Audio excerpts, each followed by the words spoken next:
Biko na o nwere ife nsị ka m jụgodu unu, biko na iwe wekwana unu ụmụ anụmanụ. A sị ka m jụgodu unu ọnọdụ a nọ n'obodo a ka eku nsi wee fịa. Ọna ife a kara mma na nnataba be anyị. Ọ kara mma na nnatabazi Naijiria. Because n'enu ka nwanne unu si wee dọnọ na darkness. Dọnọ na darkness for how many days now? Days or weeks? For how many weeks now? Asara m alụ. Asara m alụ. Ike m wee na-esi huu ka ebe atọ dasie obugodo ebe atọghịla ogiri sef ka dị mma karịa ife ike m na-esi. Kedu ka m na-esi saa mmiri? Si nnọọ ka m weregodo mmiri wee kwọọ n'ike wee sachaa ike. Asị nwaanyị ebu ịmana ụmụ nwoke ghọrọ nsogbu na nwaanyị nwere oyele na-alụ ya. Ịsara na ya ede like this ịsara na ya ede like this ihe nwetara onwe gị. Mana ma akwọ mmiri oyi je wụwa n'ike m ka oyi baa m arụ. Since m bịara obodo a 30 years n'obodo a akwasabe mmiri oyi na-arụ. Unu maka obodo oyibo si wee dị. N'inwe anwa akwasa mmiri oyi na-alụ gị. Pneumonia baa gị arụ. O wee bụrụ mụ nwa bụ marazon. Even mgbe m pe mpe sef m yago pneumonia. Anwara m anwa ịkwasa mmiri oyi na-arụ m. Ike wee na-esi huu na-esi ka sikanarị ogiri n'isi. Nenekenenụ m. Kedu ịdịrị ọnọdụ nnọzi ife a? Nne nna ọ kara mma na nna ba Naijiria tukenenụ m alọ ife mmemme n'ife a. Mgwana ike a sikanarịzi sikatazie anaghịzi ekwu okwu iri nni. Nni bugodo sef na take away nni erigodo eri na ede na cost 50,000 naira.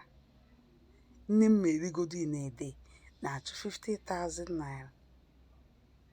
Okay. Mana nke kasị njọ abụọ dị na enwere ike ị na-egote kawe provided na iji the money. But no nke ike ma na-esizi ihe dị egwu. Isi karịzịrị akarị even otu a m nọ na-ekwu na otu a na-eme ife onyonyo a kịta ya bụ ike ya oyi mana ife isi na-ekpo na ya nụ. Ife isi na-ekpo na ya nụ. That is ama ka m esi wee kọwa ya because unu nwa bụ ndị Igbo ma ogiri si esi. So kedu ọnọdụ a kịta kedu ife unu elu maka ya? Ma kwasakwa mmiri oyi na-alụ. Mmadụ asị ka m were mmiri oyi saa ike. Otu ọ na-asakwa ya na-esi. Na m esi n'otu a lapio na-ekpo onye isi na nna obodo oyibo azigbakwa. Isi na nna obodo oyibo azigbakwa. Biko tukenenụ m alụ. Ọnkọ tụọ tiketi na ba Nigeria tomorrow.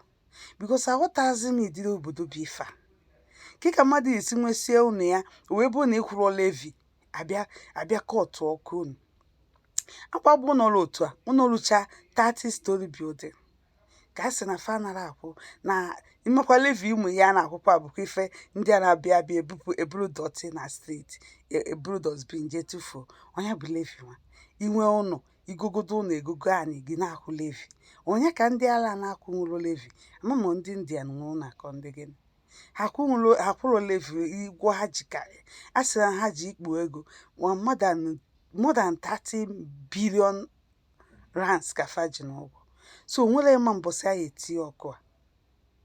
Jebe adị mana ba anaba adị ma jekwe n'ebe ọzọ jezesha ụnọ ebe ka ifuzi ya bụ ego. Kedu ebe ifu ya bụ ego? Ya eji wee ji chọkwa ụnọ n'aka ndị ifena n'aka ndị chọ kọmpini ọzọ ya ejije chọta ụnọ n'aka fa wee kwụbakwa ụgwọ niile dị n'ime enu before access the flat.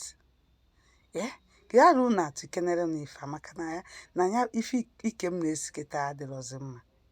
Nke ike m ahụ nke kacha njọ because nọ nwaanyị ka mbụ. Ma kwasa mmiri oyi na onye nwekwana nwa bịa n'akara mgbasa ozi ma nye m advice m jee were mmiri oyi jee saba. Jee were mmiri oyi jee saba na ala anara apụ ya enye m advice. Nkwasa mmiri oyi na-alụ m ebe a. Nkwa mmiri oyi na-alụ ma. Ịma na ya akpa ambulance ozugbo a. Ịma ya akpa ambulance ozugbo a. Mgbe m bi obodo ọfụ oyi baa m arụ. Mgbe mpempe nnọba anyị oyi baa m arụ. So kịta akwazi si nje kwasa mmiri oyi. Mma rapụkwa ike ka ọ na-esi na-aga. amara mbọsị ọkụ ya abịa n'obodo a ya abịa na bilding ma amarọ m ma depozit m ha jiricha depozit 2 years kemgbe ejikwụcha m ya. So ọ bụ na ọkụ abịara ebe a m ebi ebe a 2 years wee bichaa the deposit. Biko tukenenụ m arọ na ya bụ ife karịrị akarị, ya bụ ife karịrị akarị. Ife ike m na-ekpozi kịta adịrọ mma, ife ọ na-ekpo kịtazi adịrọ mma na ọkụ adịrọ n'ebe m bi. Biko kele ọkụkwara mmara nnabazi ebe